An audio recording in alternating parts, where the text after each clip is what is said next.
Hey everyone, this is Mr. Leva here. I'm here with your first video lecture. It's going to be over rules and procedures. Now, since this is our first video lecture and it's also over rules and procedures, we're going to go ahead and begin with the procedures for lectures and how to take notes on them, in particular the video lectures here. After that, we're going to move into a few class rules. After that, we're going to go into procedures for before class, during class, and at the end of class. Let's go ahead and jump right into it. Now, we're going to, again, talk about the procedures for actually taking lecture notes, and in particular, the notes on video lectures. Now, what you're going to want to do when you sit down to take these notes, you're going to want to go to the bestclassintheworld.com, click on this little button right here. After that, you're going to see all of the videos. The one on the top should be the one for this week. If it looks familiar and strangely like the one from last week, just let me know and I'll direct you to where the video can be found. Also, we're going to need to be taking Cornell Notes. Before we talk about this, let's go ahead and go back here. If you're having trouble with Cornell Notes, make sure you're clicking on that same tab. The first video we have posted there, meaning the last one if you're scrolling down, is going to be over how to take Cornell Notes. It's a great resource, so if you're having trouble with that, make sure you're going back there. Now, you're going to need to take Cornell Notes. What's more, you're going to need to spread the steps out over the course of the week. That means don't do everything all at once. Instead, you take your notes one day, go back and do your annotations and your chunking another day, go back and do your questions another day, and then maybe go back and do your summary the day after that. Finally, make sure you're leaving your notebook to be checked on Friday. If you write your notes on a loose leaf sheet of paper, make sure you're bringing that in to turn in as well. So now we're going to go ahead and move on to our rules before going over the procedures before class, during class, and at the end of class. So let's look at these few rules first. The first one we have here, no racist, sexist, homophobic, or otherwise intolerant and or potentially hurtful speech or actions will be tolerated. Only one person may speak at any one time unless we are engaged in collaborative work. If the teacher or anyone else is speaking to the class as a whole, no one else should be speaking. And finally, as we've discussed already, you must also follow all the rules posted in class and covered in our first Cornell Notes, as well as those put forth in our AHA student handbook. Now, speaking of these first notes, if you haven't got them turned in yet, make sure you're doing that because that will be counted as a grade, as will these ones. All right, so let's go ahead and look at different classroom procedures. We're going to begin with the stuff we need to do every day at the beginning or right before class begins. First off, we're going to make sure that we enter quietly.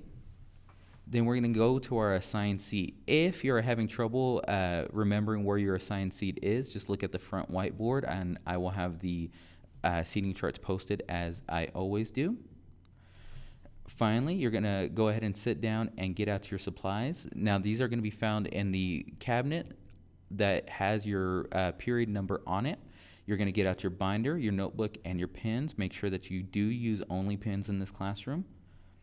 Finally, you're going to do the bell ringer, and that will typically be posted on the projection screen, and I'll definitely be reminding you about that.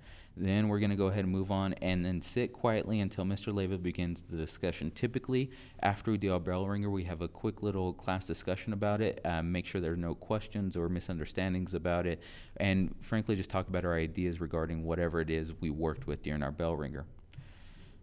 And finally, if you're late, go check in before coming into class. So again, don't waste the class's time by interrupting by coming in late without a pass.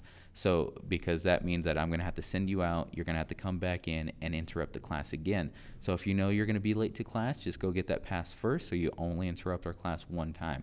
All right, so let's go ahead and look at the procedures for during class. Raise your hand to speak unless we are doing group work. Quiet down when Mr. Leva raises the skeleton hand. This is what the skeleton hand actually looks like. I'll start doing that today. If you need to use the restroom, you must sign out and put on vest before leaving the room. And again, we've talked about that in each class, so that shouldn't be an issue. Finally, make sure that you're being productive. Overall in this class, a positive attitude will get you a very, very long way. So if you're having trouble with anything, make sure that you're asking for help so that you can get right back to work and not just be in that standstill all day. Just the same, if you're having trouble staying on task because you're feeling a little social, just remember that you're going to need my help and your classmates' help So it's better just to do the work in class. Also, we happen to have a very social classroom in how we collaborate with one another. So if you're feeling social any particular day, you don't need to talk and waste the class's time because you're going to be working with your partners anyway. So again, make sure that you're staying productive throughout the entire day. Finally, we're going to look at procedures for the end of class. Now, when we come in, or when we're leaving, rather, we're going to write down any reminders, check out the bulletin board on your way out. Any unfinished work should be taken home to be finished as homework. Any unfinished work will be due at the beginning of the next class. Then we're going to make sure that we're recycling. So if you have any questions about whether or not something can be recycled or should be thrown in the trash, just ask me, Mr. Leva. Finally, we're going to throw away our trash. We're going to put away any supplies, and again, your binder and your notebooks will be going into that specific cabinet unless for some reason you need to take it home, which happens from time to time. And again, your pens do not go on the floor. Instead, they should they should be going into your backpack. And then we wait in our seat to be dismissed by the teacher, and that's me, Mr. Leva. So that's going to be a big one. I don't appreciate people lining up to get out of my classroom. So make sure you're sitting in your seat and waiting to be dismissed, and there will not be any trouble. Now, finally, if there's anything else that we need to cover, it's actually going to be found in the syllabus for our class, which will be given out later on this week. In that syllabus, you're going to find our rules for late work, our grading scales, contact information, and class readings, and all kinds of other information. You will have to sign off on that, as will your parents or legal guardians, so make sure you're doing that. And what's more, don't just sign the last page and return it to me. Make sure you're actually looking at what the rules and procedures detailed in there are, because we will be operating under those rules. So if you don't know them, it's going to be hard to follow them. So make sure you do that. And again, if there's any other questions, make sure you're asking me in class or shooting me an email, timothy.leva2@aps.edu. And that's going to be all for today. Have a good one.